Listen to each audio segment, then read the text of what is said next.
22 प्रतिज्ञा एक बार हम लोग देख लेते हैं, फिर आगे मैं फर्दर कुछ चीज़ें बताऊँगा जो सबके आँख कान नाक खोल के रख देंगी। पहले एक नज़र डाल लीजिए, बाबा साहब की जो पहली प्रतिज्ञा थी वो थी मैं ब्रह्मा, विष्णु और महेश में कोई विश्वास नहीं करूँगा और ना ही उनकी पूजा करूँगा। ये इन्होंने इसलिए कह दिया क्योंकि भई ब्रह्मा, विष्णु, महेश को इन्होंने लाद दिया था, भारत समाज पे लाद दिया था। अब अगर आप ये मान लिए कि भई चलो बुद्ध मार्ग में आ गया, जो मैंने अभी दिखाया आपको ये, कि हिंसा नहीं करूँगा, चोरी भी नहीं करूँगा, दुराचार भी नहीं करूँगा, लेकिन ब्रह्मा तो जो है वो तो दुराचारी है। वो तो अपनी बेटी सरस्वती के साथ दुराचार की बात लिखी है। मत्स्य पुराण मैंने कई बार खोल के दिखाया है, उसमें लिखा है और भी तमाम ग्रंथ में लिखा है इनके। अच्छा, असत्य बोलना इनकी किताबों में बार-बार असत्य बोला गया है। मादक पदार्थ इनके देवी-देवता तो ख़ैर पूजना ही नहीं है, ये तो सोमरस में ही व्यस्त रहते थे। तो अब अगर इनको भी कोई व्यक्ति मानेगा ब्रह्मा, विष्णु, महेश, महेश के बारे में भी यही कहा है, गाँजा आज भी इनका जब वो मनाया जाता है शिवरात्रि वगैरह, तो आप ध्यान दीजिएगा पूजा-पाठ में जो लोग लेकर जाते हैं, देखिएगा भांग वगैरह, धतूरा वगैरह ले जाते हैं चढ़ाने के लिए। इनको मानते हैं कि ये नशेड़ी हैं और कई सारे बच्चे जो हैं शिव बम बम भोले करते रहते हैं, अमार गाँजा फूँक रहे हैं, ऐसे भी बच्चे देखे जाते हैं। तो अगर इनको मानते रहेगा, बुध को भी मान लेगा, फिर तो सारा गड़बड़ हो गया। क्योंकि ब्रह्मनिकल सिस्टम ने बुध को भी अपना अवतार बना रखा है। ये यहाँ पे बात जानने योग्य है कि इन लोगों ने बुध को भी अपना अवतार बना रखा है। तो इसीलिए बाबा साहब को ये स्पेशल बोलना पड़ा कि मैं इनको नहीं मानूँगा। और बाबा साहब ने कहा मैं राम और कृष्ण जो भगवान के अवतार माने जाते हैं, मैं कोई आस्था नहीं रखूँगा और ना ही मैं उनकी पूजा करूँगा। ये भी उन्होंने कहा क्योंकि राम और कृष्ण, कृष्ण बेसिकली वासुदेव है और राम जो है ये दोनों के दोनों कहाँ से आ रहे हैं तो जातक कथाओं से।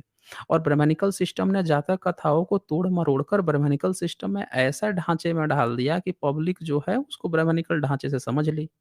अब अगर कोई ये कहे कि हाँ, तुम रामकृष्ण को मान रहे हो जातक कथाओं वाले, लेकिन सवाल तो ये था कि इनके टेम्पल बनाए जा रहे हैं, इनकी तरह-तरह की फर्जी कहानियाँ बना रखी है, तो इसीलिए बाबा साहब को ये कहना पड़ा कि नहीं, इनको हमें नहीं मानना है। ये डिस्टॉर्टेड चीज़ें हैं, काल्पनिक चीज़ें हैं।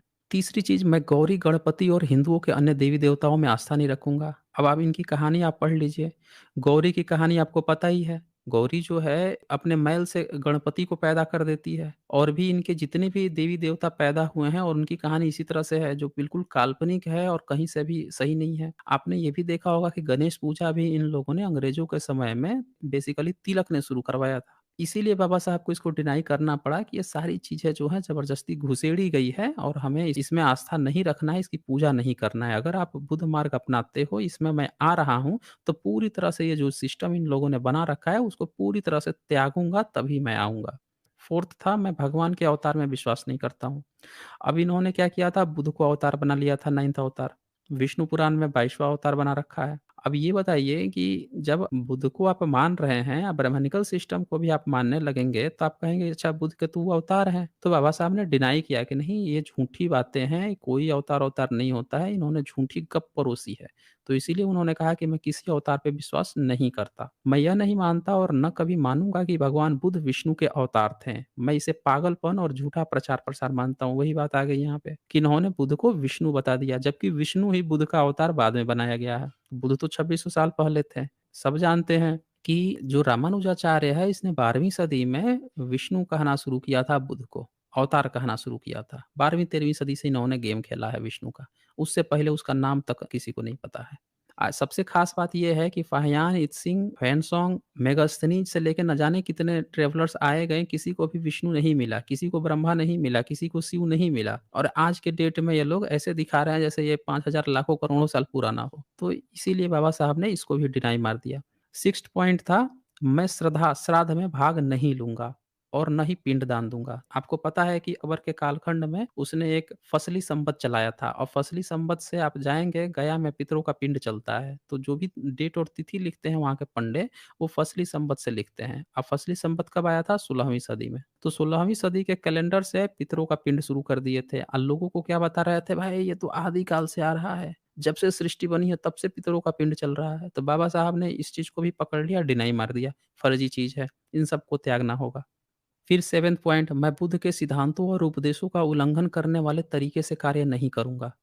अब बुद्ध के सिद्धांत जैसा कि मैंने आपको दिखा ही दिया, शुरू में 5 आपको पंचशील दिखा दिया। अब कोई व्यक्ति व्यभिचारी है, कोई व्यक्ति झूठ बोल रहा है, कोई व्यक्ति चोरी कर रहा है, हिंसक है, नशा कर रहा है, तो इस तरह की उल्लंघन जो कर रहा है, तो बाबा साहब ने कहा कि मैं उनके सिद्धांत और उपदेश का उल्लंघन करने वाले तरीके से कार्य नहीं करूँगा। ऐसा काम करूँगा कि उल्लंघन ना हो, ये उन्होंने कहा अपनी प्रतिज्ञा में। 8 पॉइंट मैं ब्राह्मणों द्वारा निष्पादित होने वाले किसी भी समारोह को स्वीकार नहीं करूँगा। अब यहाँ पे देखें ये 8 पॉइंट बड़ा खतरनाक सा पॉइंट है। खतरनाक क्या मतलब है तो बिल्कुल सही, लेकिन ये पॉइंट जो है ब्राह्मणिकल सिस्टम को बहुत ज़्यादा चुभता है क्योंकि ब्राह्मणिकल सिस्टम हमेशा चाहता है कि जितने भी जिसको उसने क्षत्रिय बनाया है, जिसको उसने वैश्य बनाया है, जिसको उसने शूद्र बनाया है या पिछड़ा बनाया है, जिसको उसने अंत्यज बनाया है, अब पहले तो वो मंदिर-वंदिर में नहीं घुसने देता था, लेकिन अब क्या है ना वो कस्टमर की तरह देखता है इनको कि इनसे ना हमको पैसे लूटने हैं। पहले तो उतनी नौकरी वगैरह थी नहीं, राजा ही होते थे क्षत्रिय वगैरह और वैश्य व्यापार करते थे, बाकी आम जनता तो बहुत गरीब थी। तो उसको तो उससे कोई फ़ायदा नहीं था। लेकिन आज की डेट में क्या है कि बाबा साहब के कॉन्स्टिट्यूशन से जो एससी, एसटी, ओबीसी वर्ग है, ये भी अच्छा खासा कमाने शुरू कर दिए हैं। हालाँकि बहुत गरीबी है, फिर भी कुछ लोग जो हैं उभर के आए हैं, कुछ लोग अपना बिज़नेस किए हैं, तो अब वो उनको एज़ अ कस्टमर देखता है। तो वो लोग जैसे-जैसे इसके समारोह में जाएँगे तो दान पुण्य उसको मिलेगा। तो उसको बहुत फ़ायदा है इससे। आप देखें कि अभी सबसे ज़्यादा ओबीसी, एससी, एसटी की तो भीड़ लगती है इसके मंदिर में, इसके त्योहार में। तो इसी को बाबा साहब ने डिनाई मार दिया कि मैं ब्राह्मणों द्वारा निष्पादित होने वाले किसी भी समारोह को स्वीकार नहीं करूँगा। अब इसी पे इनको सबसे ज़्यादा चिढ़ है। जब 22 प्रतिज्ञा ली जाती है तो उसमें ये जो 8th पॉइंट है, जिसमें बाबा साहब कहते हैं कि I will not perform any ritual to be performed by Brahmans, इसी पे सबसे ज़्यादा उनको मिर्ची लगती है। क्योंकि उसका सबसे बड़ा धंधा जो है बाकी के पब्लिक से पैसा ऐंठना है। लड़ाई तो कभी किया नहीं इसने। एक जगह लड़ाई में गया था, कभी लड़ाई में नहीं गया इसने। इसने तो लिख दिया है कि लड़ाई का काम तो क्षत्रियों का है। शूद्र को तो दूर रहो तुम क्या लड़ोगे? तुम तो नौकर हो। और वैश्य तुम व्यापार करो, तुमको क्या मतलब है? क्षत्रिय को मरने कटने दो, मराएँगे, मरे-मराएँगे। नया राजा आएगा तो उसकी चाटुकारिता कर लेंगे। ये इस पे इनको सबसे ज़्यादा मिर्ची लगती है कि बाबा साहब ने पूरी तरह से खारिज कर दिया कि किसी भी अपने घर के कार्यक्रम में ब्राह्मण को घुसने ही मत दीजिए। आपके घर में अगर ब्राह्मण घुस रहा है, तो सिर्फ़ ब्राह्मण नहीं घुस रहा है, बल्कि आपकी गुलामी का प्रतीक है, आज भी आप उसके गुलाम हैं। आपके घर में ब्राह्मण कैसे घुस सकता है? आप ब्राह्मण के घर में घुसते हैं? आप उसके घर में आँगन में जाके बैठ जाएँगे, बैठ के उसको चेक कर लेंगे। आप ब्राह्मण के घर में शादी होती है, बैठ के शादी कराते समय चेक कर लेंगे, कितना उसको कौन-कौन सा दहेज मिला, क्या-क्या गिफ्ट मिला, कर लेंगे चेक। वो आपके घर में बैठ के चेक कर लेता है। जितना आप लोग तिलक चढ़ाते हैं, जितना शादी में सामान चढ़ता है, एक-एक चीज़ उसके नज़र से जाती है, सब पर वो फूल-पत्ती फेंकता है। तो हर घर में कितना पैसा है, कितना सोना है, कितना चाँदी है, कितना पैसा कहाँ से कहाँ ट्रांसफ़र हुआ, सबकी जानकारी ब्राह्मण के पास होती है आपके घर में। ऐसे ही थोड़े आपके घर में घुसा है। आपको क्या लग रहा है कि भगवान को खुश करने के लिए ये आपके घर में घुसता है, सत्यनारायण में कथा करने से भगवान प्रसन्न है? अरे नहीं भाई साहब, वो घर में आपके इसीलिए घुसता है ताकि आपके घर की आर्थिक स्थिति उसको पता रहे कि आपसे कितना लूटना है भविष्य में कितना लुटवाना है। इसीलिए हर ब्राह्मण जो है हर ओबीसी के घर में घुसा हुआ है। एक ओबीसी बता दें कि वो ब्राह्मण के घर में घुस के दिखा दें, घर के में घुस के बता दें कि उसके घर में कितना दहेज में क्या-क्या दिखाया, बता दें थोड़ा। वो आपके घर में घुस के आके हर ओबीसी, हर पिछड़ा वर्ग के घर में घुस-घुस के आप पूजा-पाठ कराएगा, एक-एक जानकारी रखता है वो। उसके घर में ऐसे नहीं घुसा हुआ है। तो इसीलिए बाबा साहब ने इसी पे वार कर दिया कि पहले घर से निकालो इसको। इसीलिए सबसे इनको चिढ़ लगती है। मिर्ची जो असल लगती है कि बाबा साहब ने बाइकॉट मार दिया। तो इसीलिए साथियों जितने भी लोग यहाँ पे हैं, आपको भी ये बात रखनी पड़ेगी कि हम अगर एक भविष्य चाहते हैं, एक फ्यूचर चाहते हैं, एक सुनहरा भारत चाहते हैं, तो सबसे पहले तो हमें इक्वालिटी लानी होगी और इक्वालिटी कैसे आएगी कि ये जो वर्चस्व है ब्राह्मण का कि आपके घर में घुस के पूजा-पाठ के नाम पर आपकी आर्थिक से लेकर हर चीज़ की निगरानी करता है, उसको पहले घर से बाहर निकालिए। घर से बाहर इक्वली ट्रीट कीजिए ना। अगर ब्राह्मण को बैठा रहे हैं तो फिर क्षत्रिय को भी बैठाइए, फिर वैश्य को भी बैठाइए, फिर शूद्र को भी बैठाइए, फिर अंत्यज को भी बैठाइए, सबको बैठाइए, इक्वली ट्रीट कीजिए। नहीं तो ये क्या होता है ब्राह्मण आके बैठ गया, ये क्या होता है? पूजा-पाठ वही कराएगा, बाकी शूद्र अंत्यज जो है वो बेवकूफ़ हैं। तो इसीलिए पहले घर से बाहर निकालिए, ये पॉइंट आपको सबको याद रखना चाहिए 8th पॉइंट। वैसे सारे पॉइंट इम्पोर्टेंट हैं, लेकिन ये पॉइंट सबसे ज़्यादा इम्पोर्टेंट है। फिर बाबा साहब ने 9th कहा, मैं मनुष्य की समानता में विश्वास करता हूँ। देखिए कितनी अच्छी बात है, बाबा साहब प्रतिज्ञा ले रहे हैं और बोल रहे हैं कि मनुष्य की समानता में, क्योंकि ब्राह्मणिकल सिस्टम जो है असमानता पैदा करता है। असमानता का ही नाम तो ब्राह्मणिकल सिस्टम है। तो ये बाबा साहब ने प्रतिज्ञा ली कि मैं मनुष्य की समानता में विश्वास करता हूँ। 10th पॉइंट उन्होंने कहा, मैं समानता स्थापित करने का प्रयास करूँगा। कितना अच्छी बात है। बाबा साहब इस बात की प्रतिज्ञा कर रहे हैं कि मैं समानता स्थापित, जहाँ भी असमानता है वहाँ समानता स्थापित करूँगा, ये प्रयास करूँगा। फिर 11th पॉइंट, मैं बुद्ध के अष्टांगिक मार्ग का अनुसरण करूँगा। तो बुद्ध के अष्टांगिक मार्ग का मैंने किसी रैशनल वर्ल्ड पे ही एसजेएल 68 अगर आप देखेंगे तो उसमें मैंने बुद्ध के सारे अष्टांगिक मार्ग का चर्चा किया हुआ है, वहाँ से आप लोग देख सकते हैं। बाबा साहब ने कहा कि उस अष्टांगिक मार्ग या अष्टांगिक मार्ग बेसिकली जो दुःख उत्पन्न होता है और उन दुःखों को सॉल्व करने के लिए, दुःख के कारण का निवारण के लिए बुद्ध ने अष्टांगिक मार्ग दिया था, वो चीज़ यहाँ पे बाबा साहब कहते हैं कि उसका अनुसरण करूँगा, पालन करूँगा। फिर यहाँ 12 पॉइंट, मैं बुद्ध द्वारा निर्धारित परिमिता का पालन करूँगा।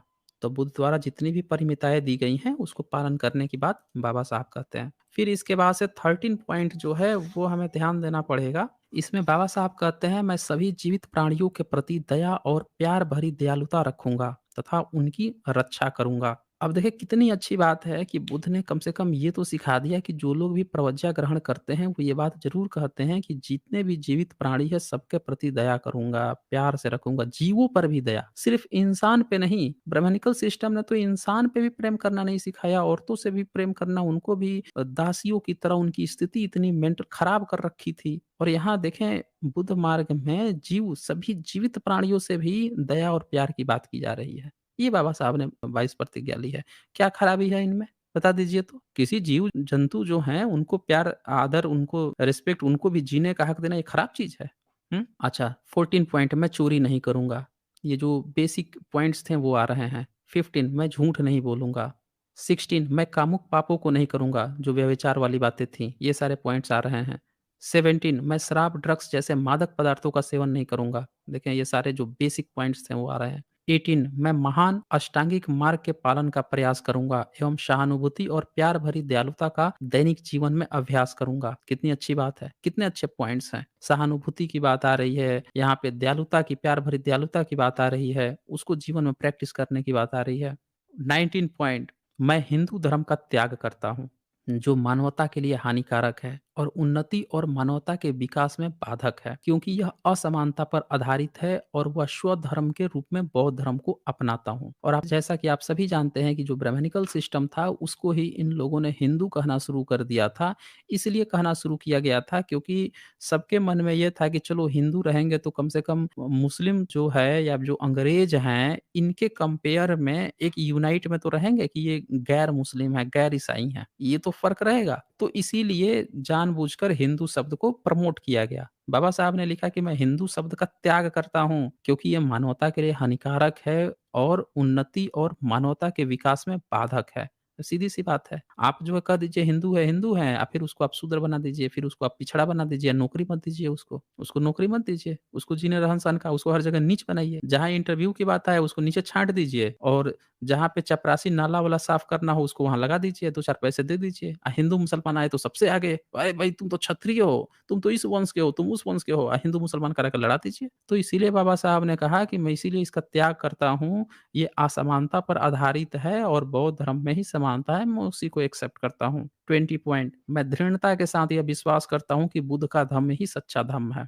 बिल्कुल सही बात है और क्यों ये बाबा साहब ने कहा है ये मैं दिखाऊँगा अभी आप लोगों को। सबका खोल-खोल के दिखा दूँगा मैं कि बाबा साहब की ये बात जो कही है कि बुद्ध का धम्म ही सच्चा धम्म है, ये क्यों सही बात है। 21, मुझे विश्वास है कि मैं फिर से जन्म ले रहा हूँ इस धर्म परिवर्तन के द्वारा। ये ब्रैकेट में धर्म परिवर्तन कहा गया है, बेसिकली हम लोगों का मानना है कि ये धर्म परिवर्तन है ही नहीं। अरे हम कभी हिंदू थे ही नहीं, वो तो मुस्लिम कहने लगे।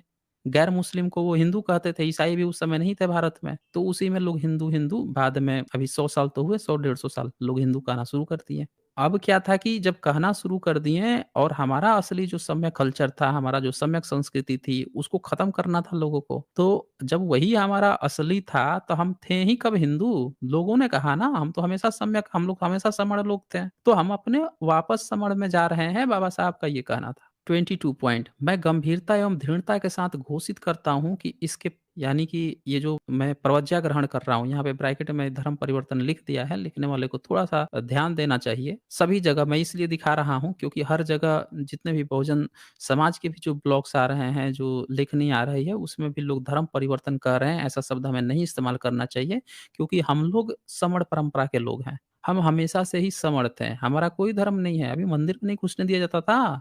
मंदिर में नहीं, वो तो बाबा साहब ने कानून बना के अंग्रेज़ों के समय में अंग्रेज़ों ने कानून बना के घुसवाया, ज़बरदस्ती घुसने का प्रयास किया गया। तो हमारा कभी नहीं था ये हिंदू-हिंदू धर्म, ब्राह्मण धर्म। हम लोग वापस ही अपने श्रमण परंपरा में वापस जा रहे हैं। ये बात यहाँ पे होनी चाहिए, तो धर्म परिवर्तन ना कह के घर वापसी लिख दीजिए, वो ज़्यादा बेहतर है। इसके बाद यहाँ पे अपने जीवन के बुद्ध के सिद्धांत व शिक्षाओं या उनके धम्म के अनुसार मार्गदर्शन करूँगा। हाँ, तो यही 22 पॉइंट थे। अब बताइए इनमें क्या खराबी है? किसी को मिर्ची लग रही है, किसी को दर्द उठ रहा है, किसी को कुछ भी होए जा रहा है, हैं? इसमें क्या खराबी है? बाबा साहब ने यही तो प्रतिज्ञा ली थी।